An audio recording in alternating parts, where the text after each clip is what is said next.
আজকে আমার কোটি কোটি টাকা, এই যে আমার খাট, এই যে সুইমিং পুল। তো বিষয়টা এটা হলো না, বিষয়টা হলো এটা এটা মজা করলাম।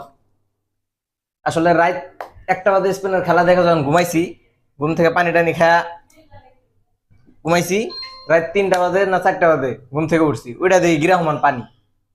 আমি তো অবাক, আমি কি এটা স্বপ্ন দেখতেছি নাকি? পরে পানিতে নেমে দেখি না, এটা তো স্বপ্ন না, আমি আসলে পানির তলে আছি।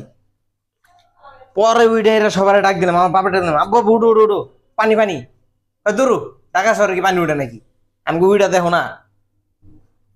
পরে দেয় গিরামন পানি, কয় কাম সারছে উঠ। তাড়াতাড়ি গিরিল মেলুর উইটাইরা দরজা মরজা আটকেলাম, কিন্তু কোনো লাভ হইলো না। এই পানি উঠলোই, এখন খাট সমান পানি।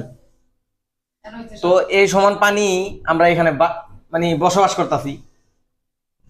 তো কি বলবো, দুঃখের বিষয়। তো এই সিলেট জাফলং যাদেরকে উদ্ধার করছিলেন আপনারা জাহাজ দিয়ে অথবা নৌকা দিয়ে, তো প্লিজ আমাদেরকে আপনারা উদ্ধার করুন। আমরা না খাইতে না খাইতে এক বেলার জন্য হুগায় গেছি গা। এতে আমার পেট ভিতরে